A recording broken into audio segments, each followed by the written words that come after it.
নমস্কার বন্ধুরা, সবাই কেমন আছেন? নিশ্চয়ই ভালো আছেন। চন্দনা ফুড হাবে সবাইকে স্বাগত জানাই। তো বন্ধুরা, ভীষণ গরম পড়েছে। এই গরমের মধ্যে একটু চটপটা খেতে সবাইরই ভালো লাগে। বিশেষ করে রাত্রেবেলা রুটি দিয়ে একটা খাওয়ার জন্য আমি টমেটোর একটা ঝাল বানাবো। তো সেটাই আপনাদের সাথে শেয়ার করছি। আমি টমেটোটা এখন কেটে নিচ্ছি।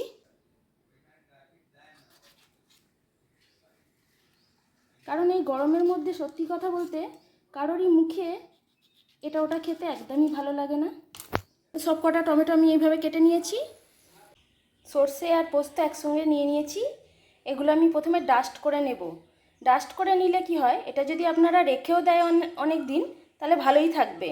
যখন দরকার হবে তখনই গুলে নিতে পারবেন। আমি এটাকে প্রথমে ডাস্ট করে নেব।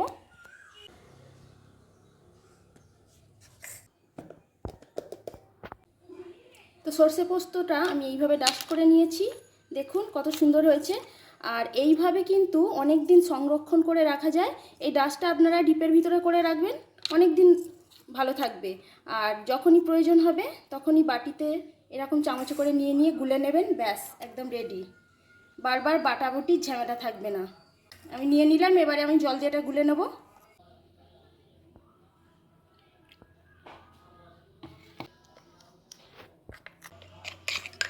দেখুন একদম স্মুথ হয়ে গেছে কিন্তু বাটাটা। তো এখানে আমি টমেটোর ঝালের জন্য সর্ষে পোস্তটা বেটে নিয়েছি, আদা রসুন বাটা নিয়ে নিয়েছি, পেঁয়াজ নিয়ে নিয়েছি দুটো, এখানে আমি বড় সাইজের পেঁয়াজ কেটে নিয়েছি, একটা ডিম নিয়েছি আর কিছুটা কাঁচা লঙ্কা কুচিয়ে নিয়েছি। কড়াইতে তেল গরম করতে দিয়ে দিলাম।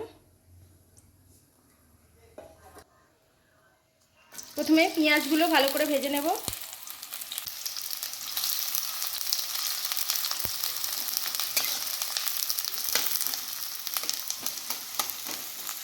আর এই টমেটোর ঝালটায় পেঁয়াজটা একটু বেশি পরিমাণেই লাগে, তাহলে কিন্তু খেতে খুব ভালো লাগে।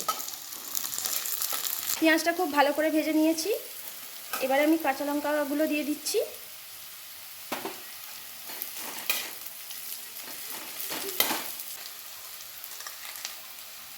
এক চামচ আদা রসুন বাটা দিয়ে দিচ্ছি।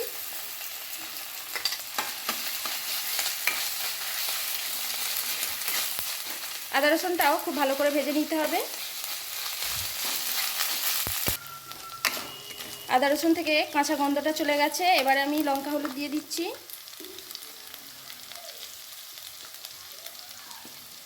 হলুদ দিয়ে দিলাম, লঙ্কা দিয়ে দিলাম।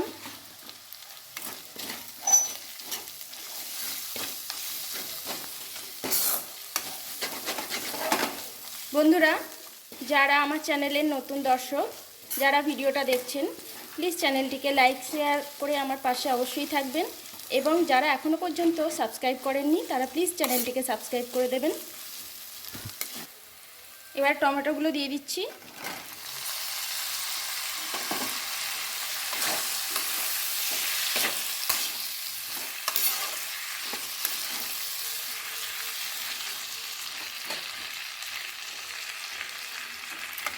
টমেটোর মধ্যে এবারে লবণ দিয়ে দেবো, তাহলে টমেটোটা একদম নরম হয়ে যাবে খুব তাড়াতাড়ি।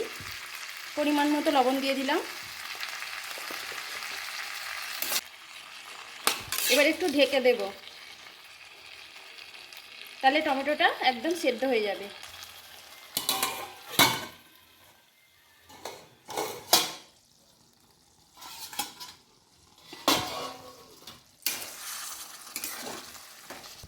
পাঁচ মিনিট প্রায় এইভাবে ঢাকা দেওয়া ছিল।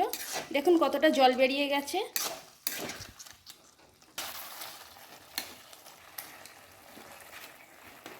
টমেটোর মধ্যে কিন্তু কোনো রকম জল লাগলো না, টমেটো থেকেই জলটা বেরিয়ে পুরো সেদ্ধ হয়ে গেছে দেখুন।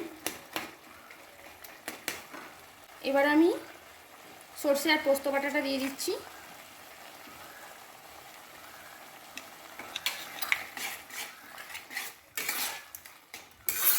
এইভাবে বাড়িতে একবার করে অবশ্যই দেখবেন, খেতে দারুণ লাগবে। এবার আমি এক চামচ চিনি দেব, মিষ্টিটা দিলে খেতে খুবই ভালো লাগে।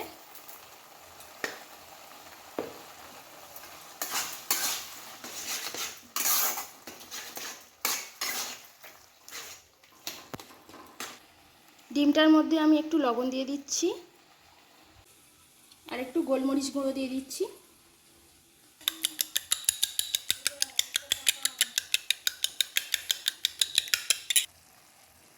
এবার ডিমটা আমি টমেটোর মধ্যে দিয়ে দিচ্ছি।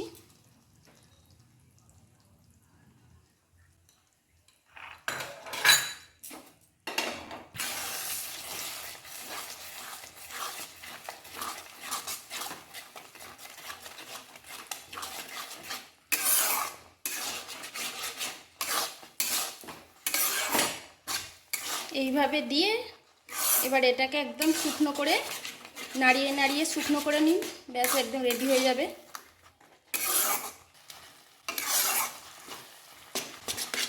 অনেকটাই শুকনো হয়ে গেছে দেখুন, নাড়াচাড়া করতে করতে। তো বন্ধুরা, টমেটোর চটপটা ঝাল একদম রেডি হয়ে গেছে। এবার আমি নামিয়ে ফেলছি। তো বন্ধুরা, দেখলেন তো কত সহজেই টমেটোর ঝালটা রেডি হয়ে গেল। আর এইভাবে একবার করে দেখবেন, খুব সুন্দর খেতে হয়। রুটি পরোটার সাথে তো জাস্ট জমে যাবে। তো আজকের রেসিপিটা যদি ভালো লাগে তাহলে প্লিজ আমার চ্যানেলটিকে লাইক, শেয়ার এবং সাবস্ক্রাইব করে আমার পাশে অবশ্যই থাকবেন। সবাই সুস্থ থাকুন, ভালো থাকুন, ধন্যবাদ।